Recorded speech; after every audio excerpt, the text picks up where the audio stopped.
కాపుల్లో 2.5 years ఉంది ఇంకా time. చూడాలి ఇంకా అప్పుడు. కాపులు బాగా మా జిల్లాలో వాళ్ళకి అన్ని రంగాల్లో కూడా వాళ్ళకు ఫీలింగ్ ఉంది మమ్మల్ని సప్రెస్ చేశారని. అందులో నిజం ఉంది పొలిటికల్గా. అవును. సో వాళ్ళు డెఫినెట్గా మాకు ఈ మనిషి మాకు ఏదో చేస్తాడరా అంటే వస్తారు తప్ప. 2004లో రాజశేఖర రెడ్డితో అంత రావడానికి కారణం ఏంటంటే రాజశేఖర రెడ్డికి కాపు నాయకులకి ఉన్న సంబంధాలు. మా జక్కంపూడి రామ్మోహన్ రావు కానీ, అంతకుముందు వంగవీటి రంగా కానీ, ముద్రగడ పద్మనాభం కానీ, వీళ్ళందరూ కూడా ఆ రోజు సపోర్ట్ చేశారు. అవును, వేశారు. 2009 వచ్చేటప్పుడు చిరంజీవి వస్తే వాళ్ళు చిరంజీవికి వేశారు. అలా ఇప్పుడేమి టూ ఎర్లీ టు ప్రిడిక్ట్. ఇప్పుడు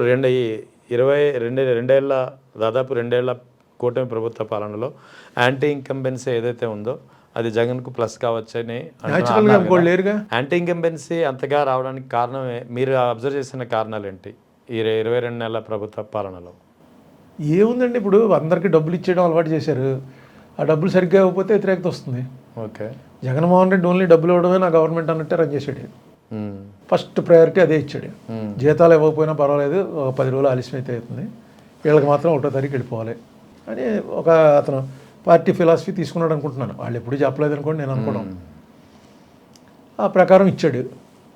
చంద్రబాబు నాయుడు గారు వచ్చేటప్పుడు అంతకన్నా ఎక్కువ ఇస్తానని చెప్పి వచ్చాడు. ఈయన ఇవ్వలేకపోయాడు. కనీసం ఇస్తున్నాడా లేదా అన్న దాని మీద పరస్పరంగా మీకు ఈనాడు జ్యోతి చూస్తేనేమో జగన్ ₹1 ఇస్తే ఈయన ₹5 ఇచ్చాడని ఉంటుంది. సో సాక్షి పేపర్ చూస్తే వాడు జగన్ ₹1 ఇస్తే ఈయన పావలా ఇచ్చాడని ఇందులో ఉంటుంది. ఏది నమ్మాలన్నది మనకు తెలియదు. నాకు అంత స్టడీ చేసేంత ఓపిక లేదు. వీళ్ళు అందుకని క్లియర్గా జనంలో తెలుస్తుంది యాక్చువల్గా ఏం తెలుస్తుంది, ఏమొస్తుంది అన్నది. మాకేదో ఇంట్లో పని మనిషి చేసేవాళ్ళు, లేకపోతే ఇంట్లో డ్రైవింగ్ చేసేవాళ్ళు, ఇంకోళ్ళు వాళ్ళతో మాట్లాడుతుంటే అర్థమయ్యేది ఏంటంటే బిలో పావర్టీ లైన్ ఉన్నటువంటి వాళ్ళలో జగన్ టైంలో వచ్చినట్టుగా ఇప్పుడు రావట్లేదు అన్నది ఒకటి ఎస్టాబ్లిష్ అవుతుంది. అదే బడ్జెట్లో అకౌంట్లు దేని మీద ఎంత ఖర్చు పెట్టారా అని చూస్తుంటే డెఫినెట్గా జగన్ టైంలో ఖర్చు పెట్టినంత ఇప్పుడు ఖర్చు పెడుతున్నారు, అది వస్తుంది. సో ఎక్కడ తేడా వచ్చింది కానీ ప్రజలకు అందట్లేదు. ఎక్కడ తేడా వచ్చిందో నాకు కరెక్ట్గా చెప్పలేకపోతున్నాం. కానీ ప్రజల్లో టాక్ అయితే మాత్రం డెఫినెట్గా బిలో పావర్టీ లైన్ జనాలకి జగన్ ఉన్నప్పుడు కరెక్ట్గా అందేవి, ఇప్పుడు అందట్లేదు అనేటువంటిది ఒక భావన బలపడుతోంది.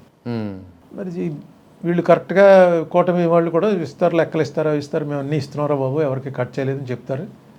నిజమేంటో యాక్చువల్గా అనుభవిస్తున్న వాళ్ళకి తెలుస్తుంది తప్ప పేపర్ల వాళ్ళు ఎవరి పేపర్ వాళ్ళది అంతే కదా, ఎవరి స్టాండ్ వాళ్ళదే.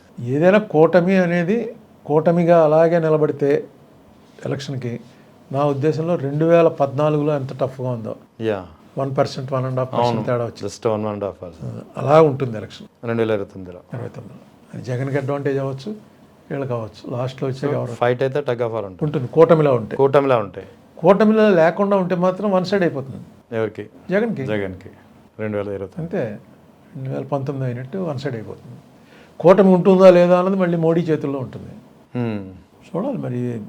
కాంప్లికేట్. మోడీ వాళ్ళైతే ఎలాగోలా డిస్టర్బ్ చేసి ఏదో ఒకటి చేసి వాళ్ళ గవర్నమెంట్ రావాలని కోరుకోవటంలో బీజేపీ వాళ్ళకి అందులో కాంప్రమైజ్ ఉండదు. ఎందుకంటే దాని వెనకాల ఒక ఎజెండా ఉంది, వాళ్ళకి క్లియర్గా వాళ్ళకి ఒక విజన్ ఉంది. Whether we agree with it or not, that's a different matter. But డెఫినెట్గా they have a particular agenda. Agenda ఉంది క్లియర్. వాళ్ళు అందులో టు ఓవర్కమ్ ఇన్ ఎనీ సర్కమ్ ఎవరైనా సరే ఇది బలేస్తారు, ఏమైనా చేస్తారు, అల్ల కల్లోలం అయిపోయినా పర్లేదు. ముందు they want to regain the power, that's all. Next వాళ్ళకి చంద్రబాబు నాయుడు గారి మీద పైన ఎంత గట్టిగా కావాలించుకున్నా మోడీకి చంద్రబాబు నాయుడుకి టైం వచ్చినప్పుడు దెబ్బేసేద్దామని ఆయన కూడా చూస్తుంటారు. సో ఆ దూరం ఇద్దరి మధ్య ఉండనే ఉంటుంది, అది అప్పుడు ఉంటుంది. అవసరాన్ని బట్టి కలుస్తున్నారు, కానీ ఆ అవసరం లేదనుకున్న మరుక్షణం ఇద్దరు విడిపోతారు. సో ఇక లాస్ట్ క్వశ్చన్, ఇటీవల జరిగినటువంటి వైర్ కథనం, పరకాల ప్రభాకర్ గారు చాలా లెక్కలు తీసి, అది కూడా నేను ఇచ్చిన లెక్కలో, మీరు ఇచ్చిన లెక్కలో, లేదా వైఎస్ఆర్ కాంగ్రెస్ పార్టీ ఇచ్చిన లెక్కలో కాకుండా నేరుగా ఎలక్షన్ కమిషన్ ఇచ్చిన డేటా ఆధారంగా ఆయన విశ్లేషించి శోధించి బయటకు తీసుకొచ్చిన వివరాలు ఆశ్చర్యంగా ఉన్నాయి. ముఖ్యంగా 2 ముక్కలు చెప్తాను. 1 నిమిషానికి 4 ఓట్లు ఎలా వేశారు అనేది ఒక ప్రధానమైన ప్రశ్న. ఫామ్ 17A ఫామ్ 20కి డిఫరెన్స్ ఆఫ్ కౌంటింగ్ ఓట్స్ 40 లక్షలు ఎందుకు ఎక్కువ వచ్చినాయి. మూడవది అర్ధరాత్రి 11:45 నుంచి తెల్లవారుజాము 2 గంటల వరకు 3500 పోలింగ్ బూత్లలో 17,19,000 ఓట్లు ఎలా పోలయ్యాయి. ఇది మెయిన్ ప్రశ్నలు, మెయిన్ అనుమానాలు. మీరు దీన్ని ఎలా ఇవన్నీ నేను పరకాల ప్రభాకర్ గారి మొత్తం కరణ్ తాపర్తో ఇంటర్వ్యూ అన్నీ చూశాను. అవును ఆయన చాలా హార్డ్ వర్క్ చేసి ఇది చేశాడు ఆయన. నేను ఆయన లెక్కలతోటి పూర్తిగా ఏకీభవిస్తున్నాను. యా ఎందుకంటే ఆయన అడిగింది సీసీ కెమెరాలు ఏవి అని అడిగాడు, లేవన్నారు. ఎస్ సీసీ కెమెరా అసలు పెట్టి రికార్డింగ్ చేసేదే మళ్ళీ చూసుకోవడానికి. అంతే కదా. సీసీ కెమెరాలు అన్నీ డిలీట్ చేసామంటే అర్థం ఏంటి, అక్కడ ఏదో తేడా ఉందన్నమాట. ఇందులో పెద్ద ఆలోచన అక్కర్లేదు, అందరికీ తెలుసు. అవును అది ఎలక్షన్ కమిషన్ వాళ్ళు దానికి సమాధానం చెప్పట్లే. ఇంకోటి మహారాష్ట్రది ఏదో నాగ్పూర్ దగ్గర పూనా దగ్గర ఉన్నవాళ్ళు ప్రభాకర్ గారి కింద ముందే పెట్టారు. అవును పెట్టి వాళ్ళు ఇచ్చారు. ఈయన ఇంకా విస్తృతంగా దాని మీద పనిచేశాడు. అవును డెఫినెట్గా పరకాల ప్రభాకర్ చేసిన దాంట్లో ఇదిగో ఈ లొసుకుంది అని కూడా ఎవడు చెప్పలే. అవును ఎగ్జాక్ట్లీ. ఇప్పుడు నెగ్గిన వాళ్ళు చెప్పాలిగా. అవును చెప్పాలి. తప్పు చెప్పాడండి దీన్ని ఎవ్వడు చెప్పలే. ఎందుకంటే లేదు అందులో, ఇదంతా లెక్క ప్రకారం చేసింది. అసలు ఫస్ట్ సీసీ కెమెరాలు తీసేయటం అనేది ఏదైనా తప్పు జరిగితే తీసేస్తారు కానీ లేకపోతే తీయరు. తీసేశారంటే అక్కడ ఏదో తప్పు జరిగిందనమాట. అవును రాత్రి 10 నుంచి 2 వరకు 3000 మంది ఓట్లు వేశారు ఈ బూత్లో, ఈ 4 బూత్లో ఉన్నప్పుడు సీసీ కెమెరాల్లో క్యూలు ఉన్నాయో లేవో చూపించాలి కనిపించాలి కదా. అంతే. అది చూపించలేదంటే అది లేదని తీసేసామంటే అక్కడ ఓట్లు వేయలేదు. అక్కడ మొత్తం వెళ్ళి బూత్ క్యాప్చరింగ్ జరిగిందనమాట. సో దీని మీద ఆన్సర్ చెప్పవలసిన వాళ్ళు చెప్పట్లేదు. చాలా ఇది ఒకటే కాదు, ఇప్పుడు అక్కడ ఓట్లు తీసేస్తున్నారు బెంగాల్లో SIR తోటి. అది ఎంత అప్సైడ్ అది. అవును తీసి పారేస్తున్నారు. ఎందుకంటే వాళ్ళ ఎజెండా ఉంది వాళ్ళకి. నేను అదే చెప్పాను, వాళ్ళని ఎదుర్కోవాలంటే యువతల వాళ్ళకి ఎజెండా ఉండాలి. యువతల వాళ్ళకి ఎజెండా లేదు. అందుకే వాళ్ళకి 40% ఓట్లు దాటరు. ఇప్పుడు 40% లోపే ఉంటారు. ఆ 40%లో వాళ్ళ ఐడియాలజీ అంగీకరించే వాళ్ళు 20% ఉంటారు.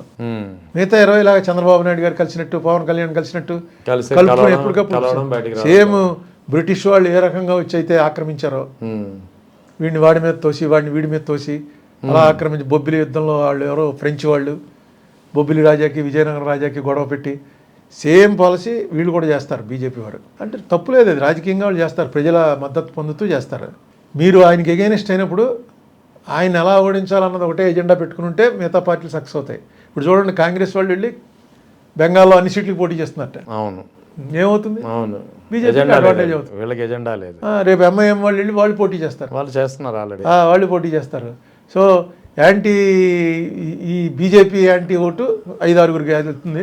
బీజేపీ ఓటు బీజేపీలో ఆపడచ్చు. మీకు అప్పుడే వీళ్ళందరూ 77లో జనతా పార్టీ కలిసినట్టు వీళ్ళందరూ కలిస్తే బీజేపీకి చెక్ పెట్టగలరు కానీ లేకపోతే చెక్ పెట్టలేరు. కాంగ్రెస్ అన్నది ఇనిషియేటివ్ తీసుకోవాలి ఇందులో. ఎగ్జాక్ట్. కాంగ్రెస్ త్యాగం చేయాలి, లీడ్ పార్టీ కింద త్యాగం చేయాలి. మేము పోటీ చేయము. ఎక్కడెక్కడ సెకండ్ ప్లేస్లో ఉన్నారో మొత్తం అక్కడ వాళ్ళకి వదిలేసి రీజనల్ పార్టీ సెకండ్ ప్లేస్ ఏ పార్టీ ఉందో ఆ పార్టీకి వదిలేస్తున్నాం. ఎగ్జాక్ట్లీ. మేము సపోర్ట్ చేస్తున్నాం అని లీడ్ తీసుకోవాలి. వాళ్ళే వచ్చి బెంగాల్లో మేము పోటీ చేస్తున్నాం అని అనేటప్పటికి ఎన్నోట్లో ఎంతో 1000 ఓట్లు వచ్చాయి, 2000 ఓట్లు వచ్చాయి, 10,000 వచ్చాయి, అన్నీ కూడా అదర్వైజ్ యాంటీ బీజేపీకి వెళ్ళే ఓట్లే. అంతే కదా. Let us see. Right sir. Thank you. Thank you.